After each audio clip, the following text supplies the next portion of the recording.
প্রিয় সৎসতী ভ্রাতাভগ্নীগণ, আগত সাধু ও সজ্জনবৃন্দ, আমাদের এখনকার বিষয় শাস্ত্রপাঠ। গুরু কৃপা ভরসা করে এই অত্যন্ত কঠিন বিষয়ের পাঠে বা আলোচনায় প্রবৃত্ত হচ্ছি। এই অধিবেশনে দুটো বিষয় ছিল, পরমেশ্বর কিং স্বরূপ, পরমপিতা পরমেশ্বর কিং স্বরূপ। কিন্তু পরমপিতা পরমেশ্বর কিং স্বরূপ এটি গত রাতে হয়ে গেছে। এবার আছে সগুণ কি নির্গুণ।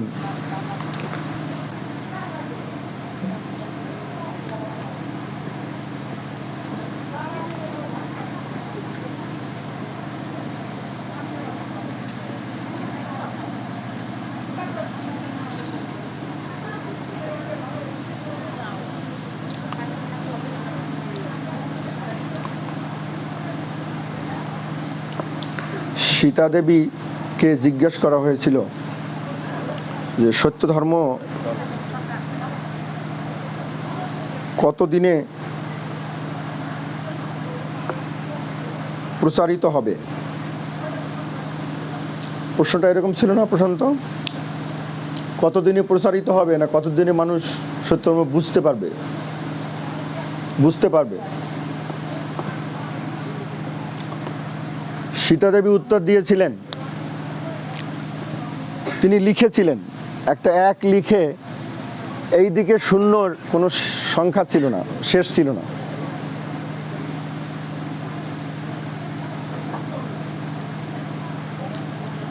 আমি কি কথাটা সবাইকে আপনাকে শুনতে পাচ্ছেন পিছনে যারা আছেন? সীতা দেবীকে প্রশ্ন করা হয়েছিল এই জগতে সত্য ধর্ম মানুষ বুঝতে বা প্রচারিত হতে কতদিন লাগবে। তিনি একটা এক লিখে যতগুলো শূন্য দিয়েছিলেন সেই শূন্যের পরবর্তীতে আর কোনো ছিল না, সীমা ছিল না। এখন আমি শুধু আজকে ভাবতেছিলাম যে এত অধম হয়েও আমরা এই শূন্যের এই পাশে অবস্থান করছি।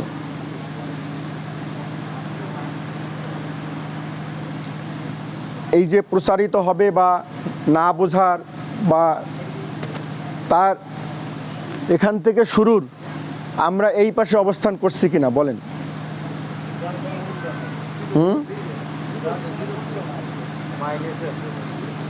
না, আমি তা বলি নাই। আমি বলছি যে আমরা লাভ করেছি, অতএব আমরা তো এই যে এত বছর লাগবে মানুষের লাভ করতে বা বুঝতে, তো আমরা তো ওই বছরের আগেই আছি। আমি সেই কথা বলতে চাচ্ছি। কি আমার কথা পরিষ্কার কিনা? তাহলে আপনারা কি অনন্তকাল আগানো কিনা সেটা বলেন। কে ওইখানে যে কালের কথা, যে বছরের কথা বলা হয়েছে, সেইটি কিন্তু অনন্তকালই প্রায় বলতে গেলে। আপনারা সেই অনন্তকালের আগে আছেন কিনা? আছেন? আচ্ছা, তাহলে এখন কি জিনিস আমরা লাভ করেছি সেটি কি একবারও সকাল থেকে সন্ধ্যা পর্যন্ত আমাদের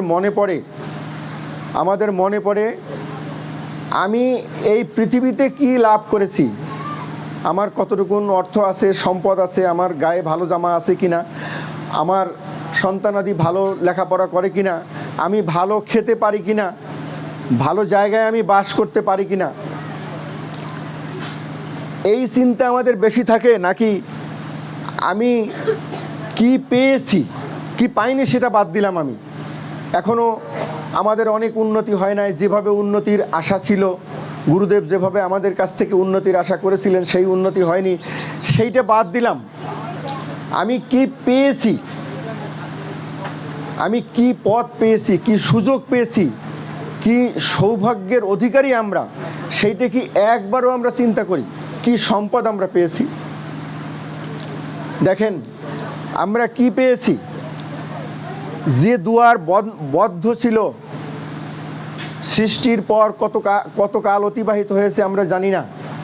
গুরুদেব গতকাল আমরা পাঠ করেছিলাম যে এই সৃষ্টি কবে হয়েছে সেইটি সাধকের হৃদয়ালক্ষ্যেও চিত্রিত হয় না। সাধক সাধনা করে অত্যুন্নত অবস্থায় যাওয়ার পরেও তিনি জানতে পারেন না যে এই সৃষ্টি কতকাল আগে শুরু হয়েছে। তাহলে ওই তখন থেকে এই পর্যন্ত এই সত্য আবিষ্কারের জন্য মহাত্মারা চেষ্টা করেছেন, মানুষ চেষ্টা করেছে, তারপরে অবশেষে এই সত্য আবিষ্কৃত হয়েছে।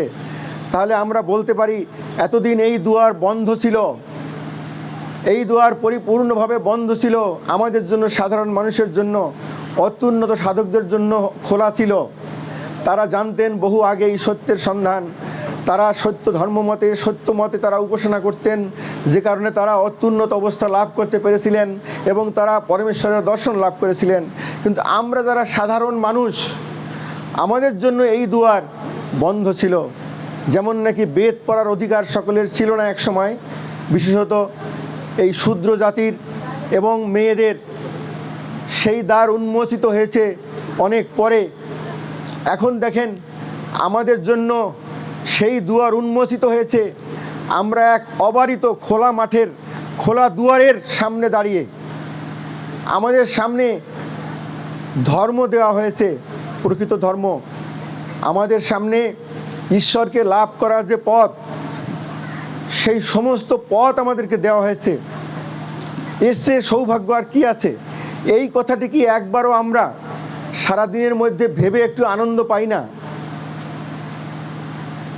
একবারও একটু সুখ পাই যে আমি কি লাভ করেছি? আমার অনেক সমস্যা আছে, আমার অনেক অভাব আছে, পার্থিব অভাব আছে, আমার রোগ আছে, শোক আছে, আমার এই দৈন্যদশার কোনো অন্ত নাই, আমার দেহ বিকল, আমার সংসারের মানুষের অবস্থা বিকল, অনেক কিছুই আমার বিকল। কিন্তু তারপরে আমি কি সম্পদ পেয়েছি? এই সম্পদ এই পৃথিবীর মানুষ পায়নি, এবং পেতে বা বুঝতে কত দিন লাগবে এইখান থেকে যদি আমরা হিসাব করি। আর তার আগে দেখেন এই যে অবারিত দ্বার, অবারিত দ্বারের এই দুয়ার খোলা, দুয়ার খোলা, আমরা এখানে দাঁড়ানো।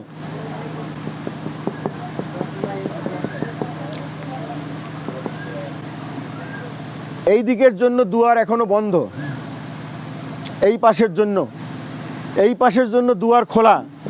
এই পাশে আপনারা আছেন, আপনাদের জন্য দুয়ার অবারিত। কত অবারিত?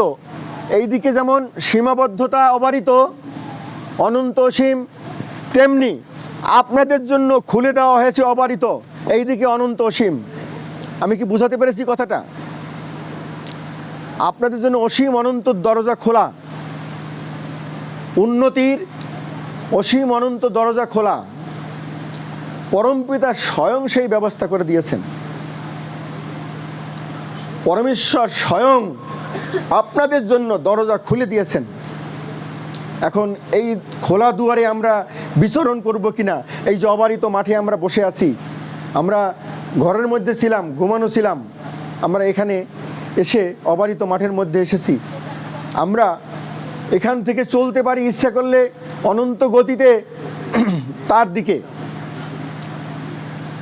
আর আমরা যদি ইচ্ছা না করি তাহলে আমরা এখানেই বসে থাকতে পারি। তাহলে আমরা, আমাদের কি করা কর্তব্য? আমরা শুধুমাত্র একেবারেই সীমিত আকারে এই কার্যগুলো করি। আমরা অত্যন্ত সীমিত আকারে এই দিকটা, সময়টা ব্যয় করি। আর 24 ঘন্টার মধ্যে আমরা অধিকাংশ সময় আমরা কিন্তু সংসারের জন্য ব্যয় করি। ঠিক কিনা বলেন? একেবারেই ঠিক।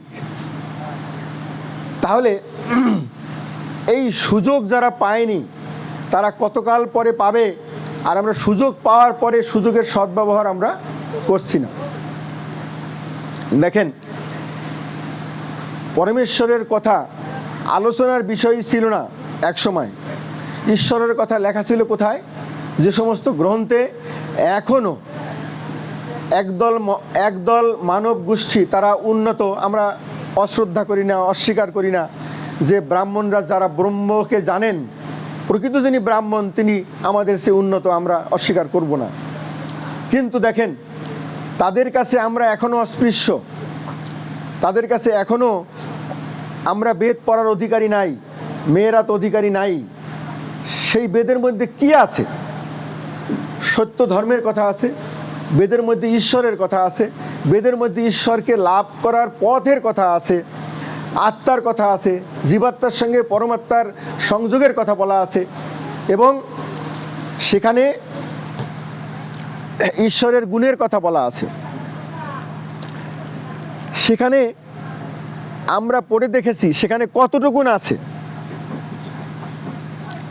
সেখানে কতটুকুন আছে, যতটুকুন আছে ওইটুকুনও আমাদের জন্য বন্ধ দুয়ার।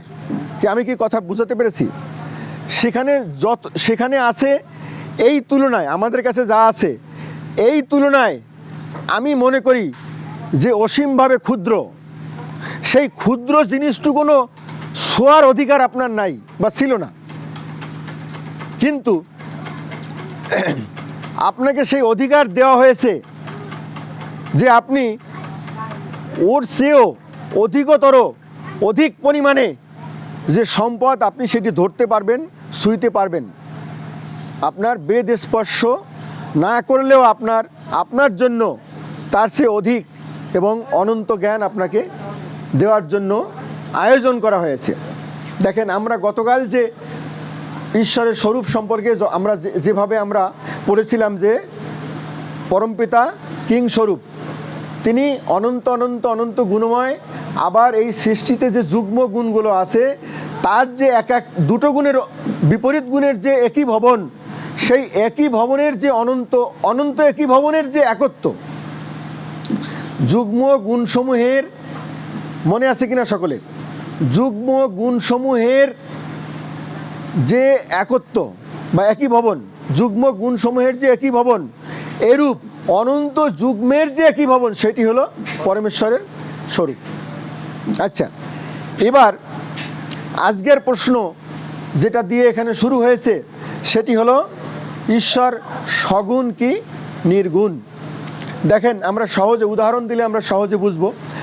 আমরা আজকে যে সঙ্গীতটা করেছি, হেরো মোরে দয়াময়, দয়াময় ওখানে আছে, দীনবন্ধু দিনের শরণ,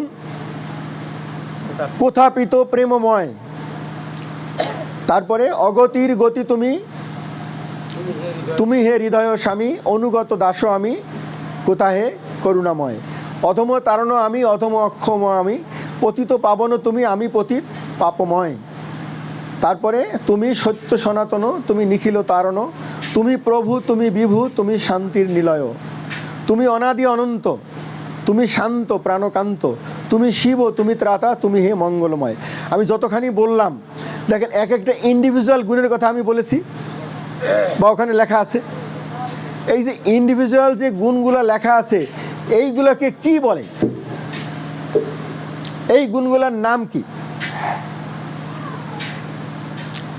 এই গুণগুলোর নাম হলো সগুণ। সগুণ মানে এই গুণগুলার আমরা তল পাই, বা এই গুণগুলোর সম্পর্কে একটা ধারণা পাই, বা এই গুণগুলোর সম্পর্কে আমরা কিছুটা বুঝতে পারি। যে দয়াময় সম্পর্কে আমরা একটা করে যদি আলোচনা করি, দয়াময় সম্পর্কে আমরা বুঝতে পারি দয়াময় কি। দয়াময় হলো যে গুণে পরমপিতা যাবতীয় দুঃখ হরণ করেন থাকেন। এইটা একটা কমপ্লেক্স গুণ। এর মধ্যে করুণা এবং কৃপা আছে। করুণা এবং কৃপা ইহার অন্তর্গত। শুধু করুণা কৃপা তাহলে নাই, এর মধ্যে আরও গুণ আছে। শুধু করুণা এবং কৃপাই না, তাহলে আরও গুণ ওখানে ওর মধ্যে আছে। তাহলে দয়াগুণ কত ব্যাপক, যে দয়াগুণের মধ্যে করুণা কৃপা আছে, এবং এই করুণা কৃপার চাইতে আরও ব্যাপক। কেননা ওখানে বলা আছে যাবতীয় দুঃখ হরণাত্মক গুণ। এখন তাহলে এই গুণটাও কিন্তু সগুণ, এই অবস্থাটাও সগুণ। তাহলে সগুণ আমরা উদাহরণ দিয়ে প্রথমে বুঝি সগুণ, তারপরে নির্গুণের কথা আমরা পরে যাই। এরূপভাবে যত গুণের কীর্তন আমরা করি, বা করার ক্ষমতা আমাদের আছে। দীননাথ দীনবন্ধু, দিনের স্মরণ, অগতির গতিবিদ অধমতারণ, যত গুণের কথা ওখানে লেখা আছে সেখানে সমস্ত গুণগুলোই সগুণ, অর্থাৎ ধারণীয় গুণ, আমরা ধারণা করতে পারি এরূপ যে অবস্থা সেটি হলো সগুণ। এখন আবার কিন্তু ওই দীননাথ দীনবন্ধুর শেষের দিকে নির্গুণের কথা আছে। তুমি কি যেন গুণাতীত, বাক্যেরও অতীত, তুমি গুণেরও অতীত, বাক্যেরও অতীত, তুমি গুণেরও অতীত। এইটি হলো নির্গুণ অবস্থা। আমি এতক্ষণ ধরে যে গুণের কথা বললাম, তোমার গুণের যে কীর্তন করলাম, তুমি তারও অতীত, অর্থাৎ এর চেয়ে অধিক গুণ তোমার আছে যেটা আমি বুঝি না, যেটা আমার ধারণার বাইরে। যে গুণ বা যে অবস্থা আমার ধারণার বাইরে, অথবা এই যত গুণ আমি বলেছি এই গুণ সহ আরো অনন্ত গুণের যে একই ভবন, একত্ব, তুমি তাই। তো সেটি আমার ধারণার বাইরে। ধারণার বাইরে যে গুণ সেটি হলো নির্গুণ, আর যে গুণ ধারণা করা যায় সেটি হলো সগুণ। এই জন্যে সগুণ এবং নির্গুণ নামক দুইজন ব্রহ্ম নাই। এই সগুণ এবং নির্গুণ নিয়ে অনেক বিতর্ক বিভিন্ন জায়গায় আছে, বা বিভিন্ন মানে ইয়ার মধ্যে, এই ধর্মের মধ্যে আছে যে সগুণ ব্রহ্মের উপাসনা কেউ করে, কেউ নির্গুণ ব্রহ্মের উপাসনা করে। যেমন বেদান্তের ভাষ্য লিখতে গিয়ে এই সগুণ নির্গুণের বিতর্কটা পরবর্তীতে অনেক বেশি আসছে। শঙ্করাচার্য একভাবে বলেছেন, রামানুজ একভাবে বলেছেন, এর পরবর্তী ভাষ্যকারেরা বিভিন্নভাবে ব্যাখ্যা করেছেন। এবং এই সগুণ নির্গুণের পার্থক্য করতে গিয়া মনে হয় যেন দুইজন ব্রহ্ম, একজন সগুণ ব্রহ্ম আর একজন নির্গুণ ব্রহ্ম। একদল সগুণ ব্রহ্মের উপাসক আর একদল নির্গুণ ব্রহ্মের উপাসক। এখন যারা ওই ব্রাহ্ম ধর্মের উপাসক, তারা যদি বলে যে আমরা নির্গুণ ব্রহ্মের উপাসক, আর যারা আমরা এইদিকে উপাসনা করি ঈশ্বরের নির্দিষ্ট গুণের জন্য, যেমন আগে 16 নাম 32 অক্ষর ছিল, বা এইভাবে ঈশ্বরের উপাসনা করার যে গুণগুলো, এইগুলো মনে হয় যেন সগুণ, তারা নির্গুণের কথা কিন্তু ওখানে বলেছিল। যাই হোক, তাহলে এখন এখানে দেখেন এই কথার দ্বারা পরিষ্কার যে আমাদের সীমাবদ্ধতার কারণে আমরা পরমেশ্বরের গুণসমূহ যেভাবে কীর্তন করি আমাদের শক্তির দ্বারা, সেটি হলো সগুণ গুণ। এই সগুণ অবস্থা অতিক্রান্ত হলে নির্গুণ অবস্থায় নিপতিত হওয়া যায়। যেমন এখান থেকে যদি আপনি হাঁটা দেন, আপনি যতদূর দেখতে পারেন তারপরেরটাকে আপনি বুঝতে পারেন বা দেখতে পারেন। হেঁটে যখন আপনি ওই সীমাবদ্ধ অবস্থার ওই কিনারে গিয়ে উপস্থিত হবেন, তখনই আপনার জন্য ওইটা নির্গুণ হবে বা সীমা অতিক্রান্ত হবে। তদ্রূপভাবে একটা গুণের যখন বৃদ্ধি হবে, যেমন আপনি প্রেম লাভ করে এই সৃষ্টিকে আপনি ছাপাইয়ে গেলেন, আপনি একজন দুইজন তিনজন করতে করতে সমস্ত সৃষ্টির মানুষকে আপনি ভালোবেসে ফেললেন, তারপরে আপনি কাকে ভালোবাসবেন? এরপরে এই সৃষ্টি অতিক্রান্ত আপনি করে গেছেন, সেটি আপনি একটা নির্গুণ অবস্থায় আপনি উপনীত হয়েছেন। তদ্রূপভাবে প্রত্যেকটা গুণ যখন তার সীমা ছাড়িয়ে যায়, তখন কিন্তু সে নির্গুণ অবস্থায় উপনীত হয়। এ স্থলে বৈজ্ঞানিকের চতুর্থ প্রশ্নের উত্তর প্রদত্ত হইতেছে, কারণ তৃতীয় প্রশ্নোত্তর সম্পূর্ণ করিবার জন্য ইহার পূর্বে এই পঞ্চম প্রশ্নোত্তর প্রদান করা হইয়াছে। ইতপূর্বে যাহা লিখিত হইয়াছে তাহাতে অবশ্যই প্রতীয়মান হইতেছে যে নির্গুণ বলিলে গুণহীন বুঝায় না। এই নির্গুণের দ্বারা অনেক ক্ষেত্রে এই গুণহীন বোঝানো আবার হয়েছে। অনেক ডিকশনারি তো আছে যে নির্গুণ মানে গুণহীন, এবং অনেক অনেক সম্প্রদায়ের লোকেরা বলেন যে নির্গুণ মানে গুণহীন। প্রত্যুত অনবধারিত গুণরাশি সম্পন্ন, অর্থাৎ অনন্ত অনন্ত অনন্ত গুণবিশিষ্ট বুঝায়, গুণহীন বুঝায় না। সুতরাং সগুণ ও নির্গুণ বলায় বাধ্যবাধকতা ঘটিতেছে না। একই ভাবের যথাক্রমে ধারণীয় অনন্ত ভাব, অধারণীয় অনন্তত্বই প্রকাশিত হইতেছে। আমার আগের কথাটা খেয়াল করলে এই বাক্যটা বুঝতে কিন্তু সুবিধা হবে, যে একই ভাবের, একই প্রেম গুণের আমি যে উদাহরণ দিয়ে বুঝালাম যে যখন সীমাবদ্ধ থাকলো তখন সেটি সগুণ, আর নির্গুণ কখন বলা গেল যে এটি যখন সীমা অতিক্রম করলো তখন। এইভাবে প্রত্যেকটা গুণ যখন তার সীমাবদ্ধ অবস্থা অতিক্রম করে, অতিক্রান্ত হয়ে যায়, তখন সেটি নির্গুণ হিসাবে আখ্যায়িত করা হয়। এটি কেবল এই পার্থক্য করার জন্য এই বিষয়গুলো বর্ণনা করা আছে। তার মানে সগুণ এবং নির্গুণ মানে দুটো গুণ না, সগুণ এবং নির্গুণ দুটো গুণ না। একটা গুণেরই ধারণীয় ভাব আর একটা হলো অধারণীয় ভাব। আমরা এতটুকুন মনে রাখি, একটা গুণের ধারণীয় ভাব এবং অধারণীয় ভাব। ধারণীয় ভাব হলো সগুণ আর অধারণীয় ভাব হলো নির্গুণ। দেখো, বস্তুমাত্রেরই দৈর্ঘ্য বিস্তার বেদ আছে। দৈর্ঘ্য বিস্তার বেদ মানে কি? এইটা হলো লম্বা দিকটা দৈর্ঘ্য, এই দিকটা হলো বিস্তার বা প্রস্থ, আর বেদ মানে উচ্চতা। কোনো দ্রব্যই কেবল দৈর্ঘ্য বা বিস্তার কিংবা বেদ সম্পন্ন নহে, অথবা কেবল দৈর্ঘ্য বিস্তার বিশিষ্ট বা কেবল বিস্তার বেদযুক্ত হইতে পারে না। কোনো বস্তু এরূপ হতে পারে না। কিন্তু জ্যামিতি শাস্ত্র বুঝাইবার জন্য কেবল দৈর্ঘ্য বিস্তার বিশিষ্ট তলক্ষেত্র অথবা কেবল দৈর্ঘ্য বিশিষ্ট রেখা স্বীকার করিলে বহু জ্ঞাতব্য অনায়াসে বুঝিতে ও বুঝাইতে পারা যায়। এজন্য ইউক্লিড প্রভৃতি জ্যামিতি শাস্ত্রগণ ওই উপায়েই অবলম্বন করিয়া গিয়াছেন। তাহাতে কার্যত তাহাদিগের যেমন ভ্রম হয় নাই, তদ্রূপ নির্গুণ জ্ঞান প্রথমে অধার্য বলিয়া প্রথমে সগুণ ভাব অবলম্বন করিলেও কোনো প্রকার ভ্রম জন্মিবার সম্ভাবনা নাই, এবং তাহাতে কোনো জ্ঞাতব্য বিষয়ে ভ্রম হইতে পারে না।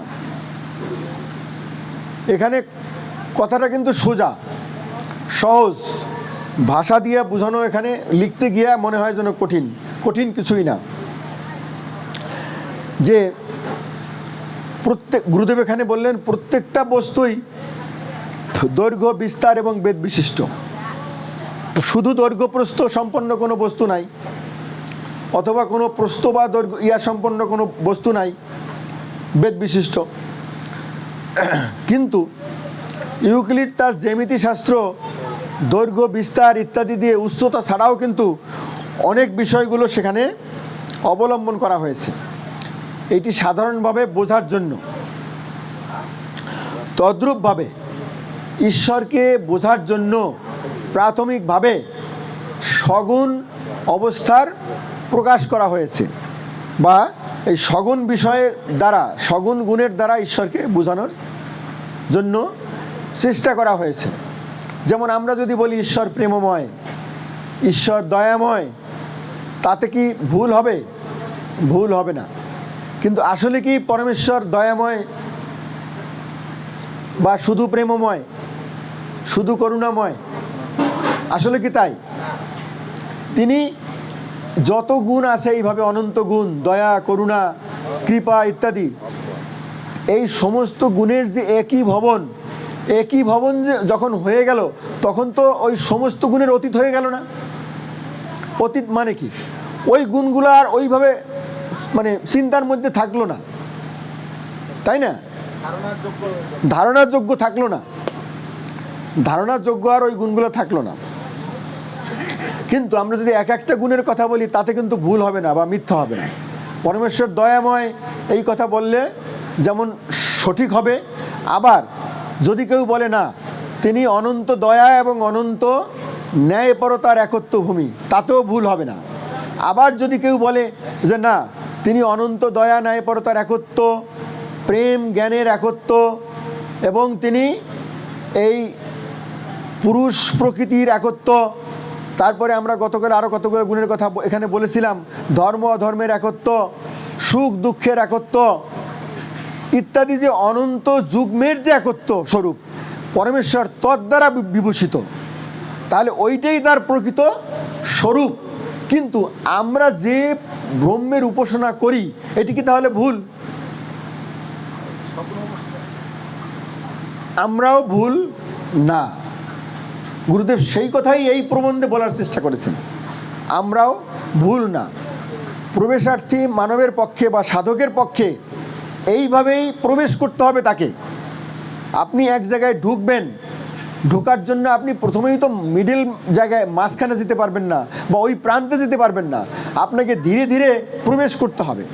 তদ্রূপভাবে ঈশ্বরকে বুঝতে হলে, ঈশ্বরের রাজ্যে ঢুকতে গেলে আপনাকে সগুণ গুণ দিয়েই ঢুকতে হবে। আপনাকে দয়াময়, করুণাময়, কৃপাময় ইত্যাদি গুণকীর্তন করে করে তারপরে এক সময় আপনার হৃদয়ে অনুভূত হবে তিনি কি, তিনি কি সেইটি সাধক তখন বুঝতে পারবে, তার ওই গুণগুলোর সম্যক ধারণা হবে। যখন ধারণা হবে তখনই তিনি বুঝতে পারবেন। তার আগে এইভাবেই তাকে বুঝতে হবে বা বোঝার চেষ্টা করতে হবে। প্রথমে সগুণ ভাব অবলম্বন করিলেও কোনো প্রকার ভ্রম জন্মিবার সম্ভাবনা নাই এবং তাহাতে কোনো জ্ঞাতব্য বিষয়ে ভ্রম হইতে পারে না, পরিষ্কার কথা। এখন যদি কোনো পণ্ডিত ব্যক্তি বলে যে এই তোমরা যেগুলা করো এগুলা কিন্তু ঠিক না, তা কিন্তু হবে না। মানুষ তার সীমাবদ্ধ অবস্থায় যা কিছু করতে পারে তাও ঠিক, আবার ওই পণ্ডিত ব্যক্তির কথাও ঠিক, দুটোই ঠিক, কিন্তু অবস্থা ভেদে বা অধিকারী ভেদে। আধুনিক ইউরোপীয় দার্শনিকেরাও বলেন যে বহু গুণসম্পন্ন কোনো পদার্থের ভিন্ন ভিন্ন গুণ অবলম্বনপূর্বক বিচারাদি করা মানবগণের প্রকৃতিসিদ্ধ এবং এই উপায়ে কোনো দোষ দেখিতে পাওয়া যায় না। অর্থাৎ যে জিনিসটার অনেকগুলো গুণ আছে, সেই জিনিসটার যদি ভিন্ন ভিন্ন গুণ আমরা দেখি, সেই অনুসারে যদি আমার প্রয়োজনে কাজে লাগে, তাহলে সমস্যাটা কোথায়? আমরা ধরি যে এখানে দেখেন ইলেকট্রিসিটির শক্তি কিন্তু অনন্ত। অনন্ত মানে কি? আসলে অসীম শক্তি। ইলেকট্রিসিটি দিয়ে অনেক কিছু হতে পারে, কিন্তু আমার প্রয়োজন একটা বাল্ব জ্বালানো, আমার এই মুহূর্তে দরকার একটা ফ্যান চালানো, এই মুহূর্তে দরকার একটা মাইক চালানো। তাহলে আমার তো ওই অনন্ত শক্তি আমার তো এইখানে আমি কাজে লাগানোর ক্ষমতা আমার নাই, আছে? নাই। সুতরাং তদ্রূপভাবে দেখেন এখানে যেটা গুরুদেব বললেন যে কোনো পদার্থের ভিন্ন ভিন্ন গুণ অবলম্বনপূর্বক বিচারাদি করা মানবের পক্ষে প্রকৃতি সিদ্ধ এবং এই উপায়ে কোনো দোষ দেখিতে পাওয়া যায় না। সুব্রত সিদ্ধ গোলস্টুকার বলেন যে পুষ্প মাত্রেরই দৈর্ঘ্য বিস্তার বেদ রূপ ও গন্ধ প্রভৃতি গুণ বিদ্যমান, কিন্তু আমরা যখন দুই পুষ্পের সদ্গন্ধের তুলনা করি তখন কি অন্য অন্য গুণ পরিত্যাগপূর্বক কেবল সদ্গন্ধের পর্যালোচনায় প্রবৃত্ত হই না? অথবা তখন কি দৈর্ঘ্যাদির উল্লেখ করিয়া থাকি? কখনই নহে। দেখো, তৎকালে যে গন্ধগুণের বিচার সম্পন্ন হয় তাহাতে কোনো ত্রুটি থাকে না। অতএব অনন্ত গুণবিশিষ্ট ব্রহ্মের অধার্য গুণ চিন্তা করিতে না গিয়া ধারণীয় গুণসমূহ চিন্তা করিলে কি ব্রহ্মজ্ঞান সম্বন্ধে ভ্রান্তি উপস্থিত হইতে পারে? কখনই নহে। কি চমৎকার উদাহরণ! এর চেয়ে ভালো উদাহরণ আর কোথায় হতে পারে? এই উদাহরণ দিয়ে গুরুদেব একটা আর্টিকেল লিখেছিলেন। তৎকালীন সময়ে আর্টিকেলটি পত্রিকায় ছাপা হয়েছিল। এই আর্টিকেল দেখে রামেন্দ্র সুন্দর ত্রিবেদী, যিনি একজন সাহিত্যিকও বটে এবং একজন বিজ্ঞানীও বটে, তিনি ছুটে এসেছিলেন গুরুদেবের কাছে যে এই প্রবন্ধ আপনার মতো একজন পণ্ডিত, একজন সংস্কৃতজ্ঞ পণ্ডিত লিখতে পারেন, এইটি আমাদের ধারণা ছিল না। এবং আপনার এই প্রবন্ধ যদি ইউরোপাদি মহাদেশে ছাপানো হতো তাহলে এর কত না কদর হতো। দেখেন এখানে গুরুদেব কি উদাহরণ দিয়েছেন, এই উদাহরণ আজ পর্যন্ত কেউ কোনো জায়গায় দিতে পারেনি। তিনি যে বলেছেন যে দুটো ফুল, সোজা কথা, দুটো ফুলের সঙ্গে আমরা কম্পেয়ার করব, তুলনা করব, তা ফুলের কি কি গুণ আছে? ফুলের কিন্তু দৈর্ঘ্য আছে, প্রস্থ আছে, বিস্তার আছে, বেদ আছে, রং আছে, রূপ আছে, তার গন্ধ আছে। এখন আমার প্রয়োজন হলো শুধু গন্ধের তুলনা করা। আমি গাঁদা ফুলের সঙ্গে আমি ফুল, একটা বেলি ফুলের গন্ধের তুলনা করব, অথবা আমি একটা রজনীগন্ধার সঙ্গে আমি আর একটা ফুলের গন্ধে বিচার করব। তখন কি আমি তার এই রং, রূপ, তার যে এই অন্যান্য যে গুণ আছে, তার দৈর্ঘ্য, প্রস্থ, আমি কি এইগুলো বিচার করব না? আমার প্রয়োজন হলো শুধুমাত্র রূপ, এই গন্ধের তুলনা করা, যে এইটির গন্ধ বেশি এইটির গন্ধ দূর থেকে পাওয়া যায়, আর একটার গন্ধ কাছের থেকে নিতে হয়, একটার গন্ধ মিষ্ট, একটার গন্ধ অত্যন্ত উৎকট বা বেশি। এই তো আমি এইভাবে আমরা তখন বিচার করব। কিন্তু ওই সময় কি আমরা এইগুলোও নিয়ে আসবো? না, এই বিচার তো ভুল হয়ে গেল, এই দুটা ফুলের বিচার তো ভুল হয়ে গেল। একজন এসে বলতে পারে, কেন ভুল হলো? এই ফুল দুটোর তুলনা করতে গেলে তো আরও অনেক গুণ বাকি থেকে গেল। কিন্তু না, আমার প্রয়োজন হলো এই গন্ধের বিচার করা। তদ্রূপভাবে এই সগুণ এবং নির্গুণ সম্পর্কে গুরুদেব এখানে বললেন যে এতে কোনো ভুল নাই। আমি যখন সগুণ কথা বলবো, ঈশ্বরকে যখন দয়াময় বলবো, করুণাময় বলবো, কৃপাময় বলবো, তখন ভুল হবে না। আবার অনন্ত অনন্ত অনন্ত গুণময় বললেও ভুল হবে না। মূলত তো পরমেশ্বর অনন্ত অনন্ত অনন্ত গুণময়। তিনটে অনন্ত কেন? তিনটে অনন্ত কেন?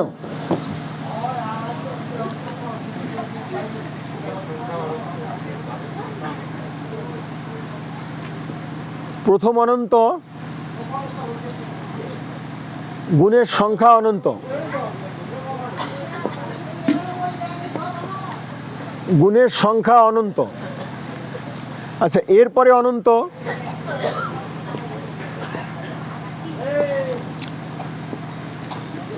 প্রত্যেকটা গুণ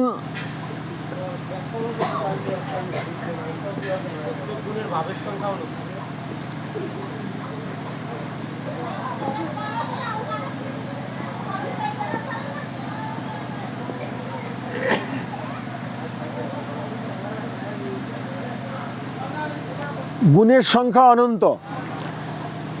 প্রতিটি গুণ অনন্ত ভাব সম্পন্ন বা ভাবপূর্ণ। এরপরে পরের অনন্ত হলো এই যে প্রতিটি গুণের যে অনন্ত ভাব, এই অনন্ত ভাবের একই ভবন।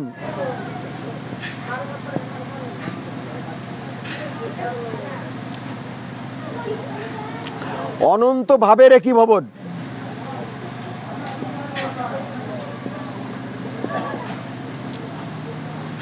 প্রথমে গুণের সংখ্যা অনন্ত, দয়া, প্রেম, ন্যায়পরতা ইত্যাদি। এখন দয়ার ভাব অনন্ত, প্রেমের ভাব অনন্ত, জ্ঞানের ভাব অনন্ত, ন্যায়পরতার ভাব অনন্ত। এই যে অনন্ত ভাবময় এক একটা গুণ, সেই অনন্ত ভাবের যে একই ভবন, সেইটি হলো শেষের অনন্ত। প্রথম অনন্ত হলো সংখ্যার দিক থেকে গুণ অনন্ত, দ্বিতীয় হলো যে প্রত্যেকটা গুণের ভাব অনন্ত, আর তৃতীয় অনন্ত কেন? এই সমস্ত অনন্তের একই ভবন। এই জন্যে পরমেশ্বর অনন্ত অনন্ত অনন্ত গুণময়। অনেকে বলেন, এখনও অনেকে বলেন, আমি বলতে শুনেছি, একটা অনন্ত বললেই তো সব হয়ে যায়, আবার তিনবার অনন্ত কেন? এক ধরনের ক্রিটিসাইজও করে থাকেন আমাদের মধ্যেই। অর্থাৎ গুরুদেবের ভুল ধরার একটা প্রবণতা আছে মানুষের। এখন দেখেন তার ব্যাখ্যাটা কি। এর ব্যাখ্যা কিন্তু এই বই পড়লেই বিভিন্ন জায়গায় আছে, বইয়ের মধ্যে আছে। বই না পড়ে কোথাও কেউ বলেছে কথাটা, কোথাও একবার লেখা দেখেছে, তখনই কিন্তু সমালোচনা শুরু করেছে। কিন্তু পরিষ্কার হতে হবে, ক্লিয়ার হতে হবে যে অনন্ত অনন্ত অনন্ত গুণের অর্থ কী। অর্থাৎ নির্গুণ ব্রহ্মে প্রথমে চিত্ত প্রবেশের অসম্ভাবনা হেতু প্রথমে সগুণেই মনোনিবেশ করিবে। অনন্তর নিবিষ্ট মনা চিত্তের একাগ্রতা হইলে তৎপরে উপাসিত ঈশ্বরের অনুগ্রহ হেতু সমাধিযোগ সিদ্ধি হইবে। এটি হলো পতঞ্জলের কথা, যে আপনাকে প্রথমে একটা গুণের মধ্যে মনোযোগ করতে হবে। আপনি ধরেন খেতে বসছেন, খাওয়ার সময় যদি আপনার মানে প্লেটের পাশে, এটি সাধারণভাবে বোঝার জন্য।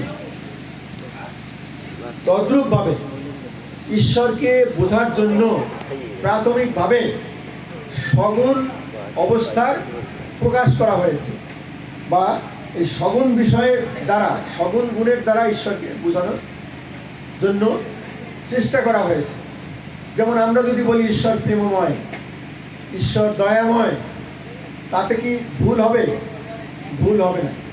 কিন্তু আসলে কি পরমেশ্বর দয়াময়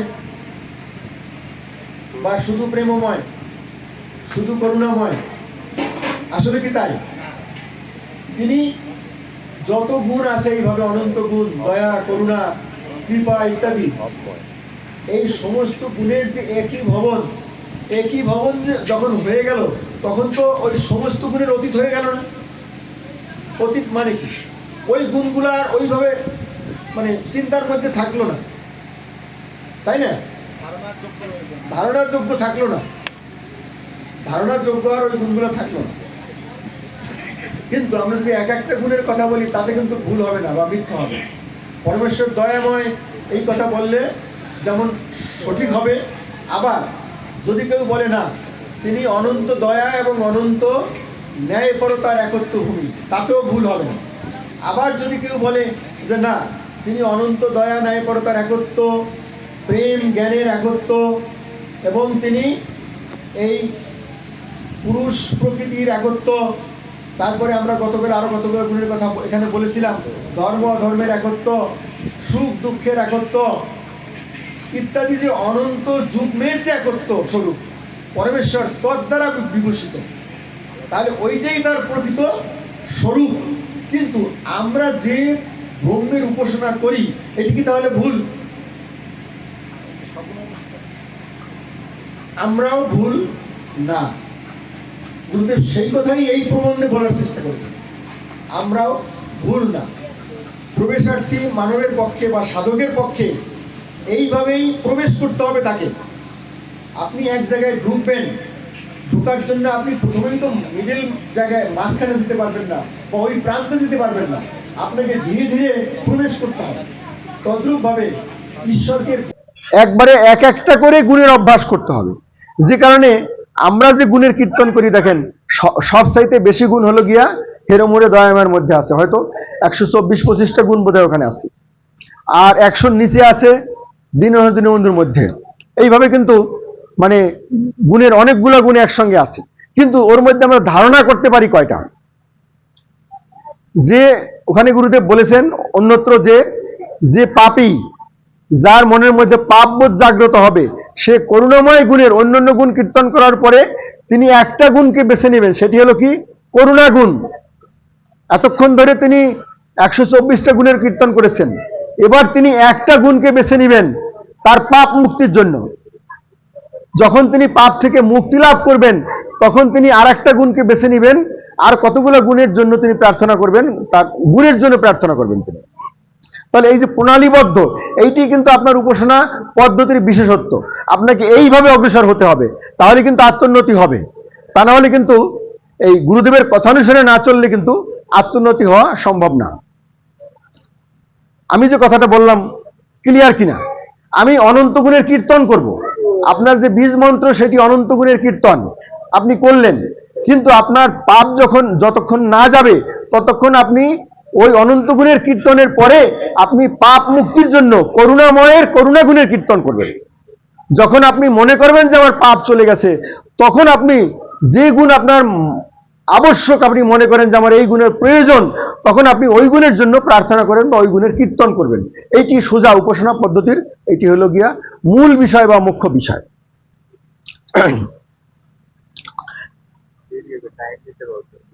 আচ্ছা, এখন দেখেন এখানে পতঞ্জলি কি বলেছেন। পতঞ্জলি বলেছেন যে প্রথমে নির্গুণ ব্রহ্মে প্রবেশ করা যায় না, অসম্ভব। প্রথমে সগুণে প্রবেশ করতে হবে, তারপরে যখন একাগ্রতা হবে তখন নির্গুণের দিকে যেতে হবে। এখানে দেখা যায় পাতঞ্জল দর্শনের ভাষ্যকার অস্থির চিত্ত মানবের জন্য সগুণ ঈশ্বরের উপাসনা ব্যবস্থা দিয়েছেন।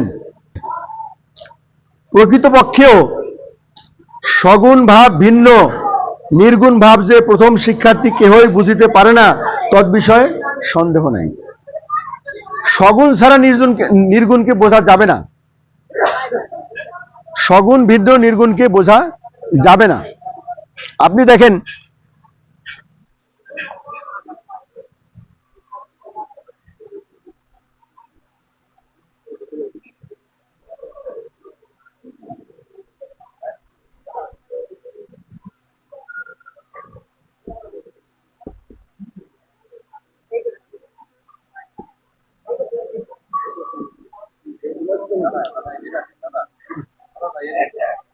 এখন দেখেন, দেখা যাচ্ছে সগুণ আর নির্গুণ আমি লিখেছি, সগুণ এবং নির্গুণ।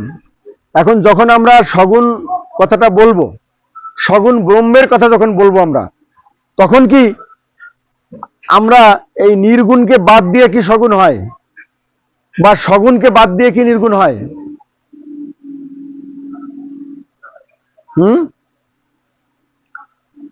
সগুণকে বাদ দিয়া নির্গুণ না, নির্গুণকে বাদ দিয়েও সগুণ হবে না।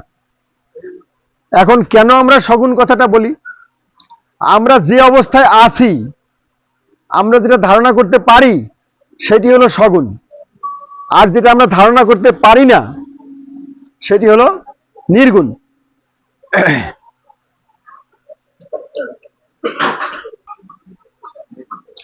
যেমন দেখেন, এখানে কি চমৎকার উদাহরণ আছে যে ভারতবর্ষীয় কালিদাস লিখিয়াছেন যে উত্তর দিকে দেবতাত্মা হিমালয় নামে নগাধিরাজ আছেন, কিন্তু যদি তিব্বতবাসী কোনো কবি লিখিতেন তবে কি তিনি লিখিতেন যে হিমালয় উত্তর দিকে আছেন? কখনই নয়। তিনি লিখিতেন যে মহৎ হইতে ও মহিয়ান হিমালয় নামক নগরাজ দক্ষিণ দিকে আছেন। দুইটাই কি মিথ্যা না সত্য? দুইটাই সত্য। যার যার অবস্থান থেকে সেই কথা বলছে। যার বাড়ি হিমালয়ের দক্ষিণ পাশে সে কি বলবে? হিমালয় উত্তর দিকে। যেমন আমরা বলি কি হিমালয় উত্তর দিকে, তিব্বতের লোকেরা বা হিমালয়ের উত্তরে যাদের বাড়ি তারা কি বলবে? হিমালয় দক্ষিণ দিকে। তাহলে দুইজনের কথাই কিন্তু সঠিক। এখন যার সগুণ ব্রহ্মের ধারণা, আমি বারে বারে, যার সগুণ ব্রহ্মের ধারণা হয় নাই, নির্গুণ ব্রহ্মের ধারণা হয় নাই, সে যদি বলে পরমেশ্বর দয়াময়, তিনি সগুণ, তাহলে কি ভুল হবে? ভুল হবে না। যার যার অবস্থানুসারে কথা। কিন্তু ভূগোল জ্ঞানশূন্য পাঠক পাঠদয় দর্শনে আপাতত বিরুদ্ধবাদ বোধ করিতে পারেন বটে, কিন্তু পর্যবসানে সেই বিরোধ বিদূরিত হয়। যার ভূগোলের জ্ঞান নাই সে বলবে যে না, হিমালয় সম্পর্কে উনি বলছেন উত্তরে, উনি বলছেন দক্ষিণে। এখন যার যে এখানে বসে আছে, যার ভূগোলের জ্ঞান নাই, সে বলবে না, ওই যে যে বলছে তিব্বতবাসীরা ওটা ভুল, হিমালয় আসলে উত্তরে। তার তো ভূগোলের জ্ঞান নাই যে তিব্বত কোথায় আর এই কোথায়, হ্যাঁ, হিমালয় কোথায়, বা এই পাশে যে লিখছে কালিদাস তার বাড়ি কোথায়।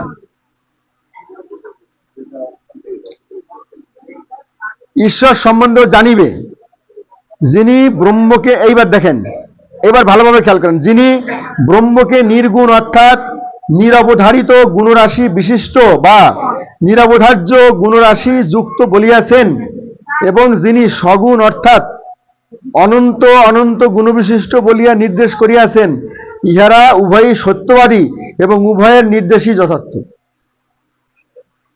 এতক্ষণ ধরে আমরা যা বলছিলাম এই কথাই এখানে গুরুদেব বললেন। তবে যে পর্যন্ত পাঠকের নির্গুণ জ্ঞান না হয় তাবৎকাল পর্যন্ত তিনি পূর্বোক্ত উদাহরণে ভূগোল জ্ঞান বিহীনের ন্যায় বিরুদ্ধবাদ বোধ করিতে পারেন বটে, কিন্তু পরিশেষে আর কোনো বিরোধ বোধ করেন না।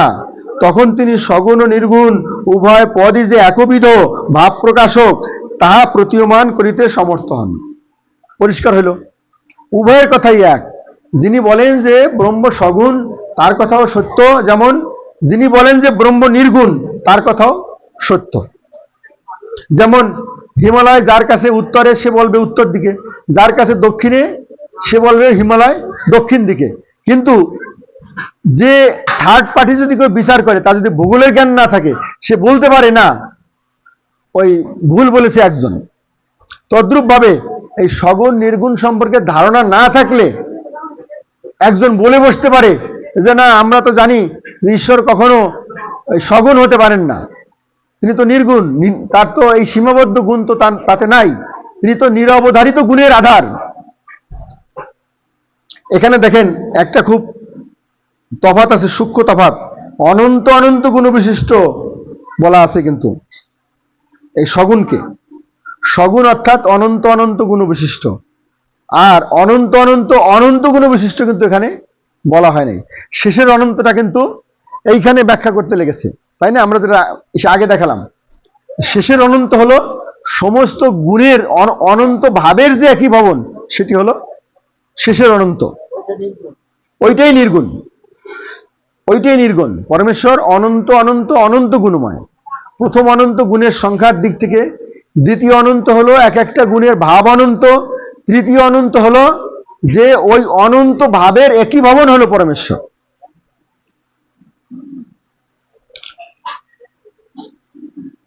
এ বিষয়ে মহামতি শঙ্করাচার্য সারীর ভাষ্যে যাহা লিখিয়াছেন তাহা স্থলে উদ্ধৃত হইল।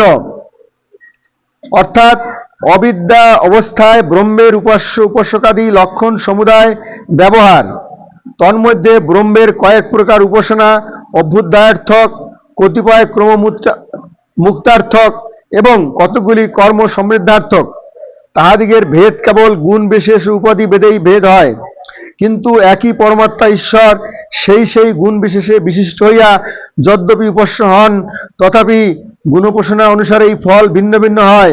অর্থাৎ যে যেমন গুণের উপাসনা করে সে তেমন ফল পায়। শঙ্করাচার্যের কথাটা আমরা এইভাবে বলতে পারি, যেমন আপনি বিপদে পড়েছেন, আপনি কীর্তন করতেছেন কি, বিপদ ভঞ্জন দয়াল হরি, সংকট উদ্ধারী, করুণাময় তুমি বিপদ বারণ। তখন আপনি প্রেমময় কৃপাময় কিন্তু করছেন না, আপনার ওইটা প্রয়োজন, আপনার জন্য এটা দরকার। যে কারণে, কেননা ওই গুণের কীর্তন করলে আপনি ওই ফল পাবেন, এটাও কিন্তু আমাদের জানার দরকার আছে। যে যে গুণের কীর্তন করে সে সেই ফল পায়, এবং এইভাবে পারলৌকিক নির্দেশও আছে।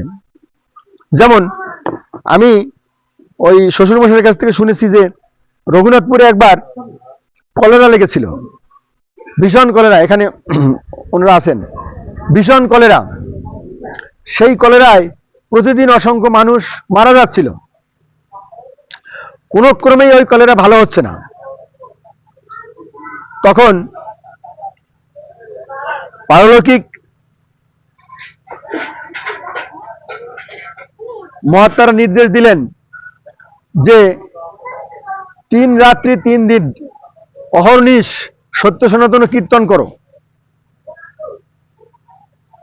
তাহলে দেখেন এখানে সেই সত্য সনাতন কীর্তন তারা করার জন্য বলেছেন। এই সত্য সনাতন কীর্তনের সাথে অনেক গুণসম্পন্ন কীর্তন কিন্তু রয়ে গেছে আমাদের। আমরা বললাম আজকে দিন, এই আজকে কি আমরা কি গাইলাম, হেরোমরে দয়াময়। হেরোমরে দয়াময়ের মধ্যে অনেক গুণ, কিন্তু তারা বললেন কি সত্য সনাতন কীর্তন করো। তার মানে ওই কীর্তনের মধ্যে এমন শক্তি নিহিত আছে, যে এমন শক্তি নিহিত আছে যেটা ওই বিপদ দূর করতে পারে। দেখেন এর মধ্যে কি শক্তি নিহিত আছে। গতকাল আপনারা কীর্তন করেছেন সত্য সনাতন, পরমপিতা সত্য স্বরূপ। সত্য স্বরূপ মানে কি, তিনি ছিলেন, তিনি আছেন, তিনি থাকবেন। ছিলেন মানে কি, এই সৃষ্টি যখন ছিল না তখন পরমেশ্বর ছিলেন। সৃষ্টির আগের টুকুন, সৃষ্টির আগে তিনি ছিলেন। দেখেন এখানে আমরা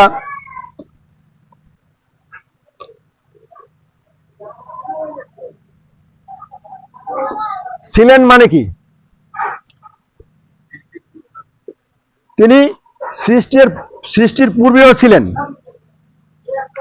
সৃষ্টির পূর্বেও ছিলেন, এখনো আছেন, এবং সৃষ্টি যখন থাকবে না, সৃষ্টি যখন থাকবে না তখনও তিনি থাকবেন।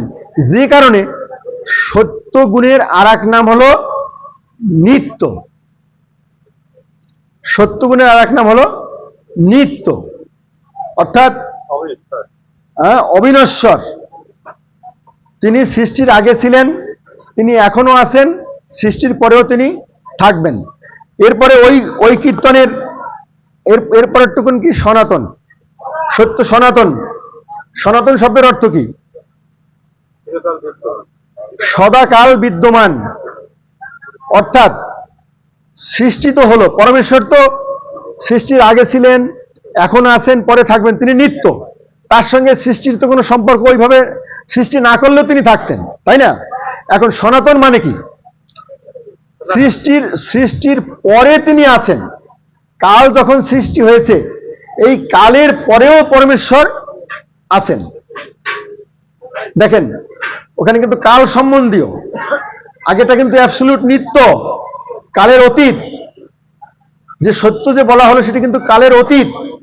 আর পরমপিতা এরপরে সনাতন শব্দের অর্থ তিনি কালের পরেও আছেন, বিদ্যমান আছেন। তাহলে সত্য সনাতন। হ্যাঁ, তখন কালের সৃষ্টি হলো, কালের পরেও তিনি ওই কালের মধ্যেও তিনি বিদ্যমান আছেন, তবে তিনি নির্লিপ্তভাবে আছেন, নির্লিপ্তভাবে তিনি এই সৃষ্টিতে আছেন। আচ্ছা, তাহলে সত্য সনাতন। এবার পতিত পাবন মানে কি? এইবার দেখেন এই পতিত পাবন যে কথাটা, এটা কি মহাবীজ, যে বীজের দ্বারা ওই ভীষণ দুর্যোগ থেকে মানুষ মুক্তি পেয়েছিল। আগে ঘটনাটা আমি পুরোপুরি বলি নাই। তখন 3 দিন 3 রাত্রি কীর্তন করা হলো। শেষের দিন যখন, একেবারে শেষের দিন কি হলো ঘটনা, একটা ঝড় আসলো। একটা ঝড় এসে অনেক ঘরের বেড়াঠেরা একদম ভেঙে এক পাশ থেকে বের হয়ে গেল। তারপর দিন থেকে ওই বাড়িতে আর কোনো কলেরা থাকলো না। তাহলে দেখেন এই যে সত্য সনাতন পতিত পাবন নিত্য নিরঞ্জন, এর কি প্রয়োজনীয়তা ছিল? এই যে মহামন্ত্র, এই মহামন্ত্রের কি শক্তি? তাহলে আপনাকে বলা হচ্ছে ওই গুণের কীর্তন করার জন্য, আপনাকে তো অন্য কোনো গুণের কীর্তন করতে বলা হয় নাই। তাহলে আমি যেখানে আসছিলাম যে পতিত পাবন, আমরা পতিত হয়ে গেছি, আমরা পাপে পরিপূর্ণ হয়ে কোনো অপরাধের ফলে আমরা একটা অবস্থায় বিপদে আপন্ন হয়েছি। সেই বিপদ থেকে উদ্ধারকারী যে গুণ, সেটি হলো পতিত পাবন। সত্য সনাতন পতিত পাবন। এখন ওই যে এখানে গুরুদেব বলেছেন যে কোন গুণ কার জন্য প্রযোজ্য, এই গুণ ওই বিপদের জন্য প্রযোজ্য, যে কারণে ওই গুণের কীর্তন করতে বলা হয়েছে সত্য সনাতন পতিত পাবন। এরপরে কি? নিত্য নিরঞ্জন। নিত্য শব্দের অর্থ সত্য, আগেই বলেছি। নিরঞ্জন শব্দের অর্থ কালিমা শূন্য। পরমেশ্বর দোষ লেশ স্পর্শ শূন্য, তিনি শুদ্ধ, তিনি অপাপবিদ্ধ, তার মধ্যে কোনো পাপ নাই, তিনি কালিমা শূন্য। এটি হলো নিরঞ্জন। নাই অঞ্জন যাহার, অঞ্জন মানে কালী, নাই অঞ্জন যাহার, কালিমা শূন্য। পরমেশ্বর নিত্য পবিত্র, নিত্য নিরঞ্জন বিভু। বিভু মানে সর্বব্যাপী, বিভু মানে সর্বব্যাপী। আমরা এই যে বিভু, এই সত্য সনাতন পতিত পাবন নিত্য নিরঞ্জন বিভু, এই বিভুর আমরা জয় কীর্তন আমরা করলাম বা করি, সেই বিভুর জয় হোক ইত্যাদি। এখন দেখেন এখানে বলা আছে যে যে গুণের উপাসনা করবে সে তার ফল পাবে। আপনি সত্য গুণের কীর্তন করলে আপনি সত্যবাদী হবেন, সত্য গুণ আপনার লাভ হবে। আপনি যদি করুণা গুণের কীর্তন করেন আপনার পাপ থেকে মুক্তি লাভ হবে, পরিষ্কার কথা আছে এখানে। কিন্তু আপনি যদি দয়া গুণের কীর্তন করেন আপনি দুঃখ থেকে মুক্তি লাভ করবেন। আপনি যদি কৃপা গুণের কীর্তন করেন আপনি শান্তি লাভ করবেন। যেমন এই যে উপাসনা প্রণালীর মধ্যে শেষে গিয়ে কি বলা আছে, কৃপাময়ত্ব সম্বন্ধে স্তব। মানে কি?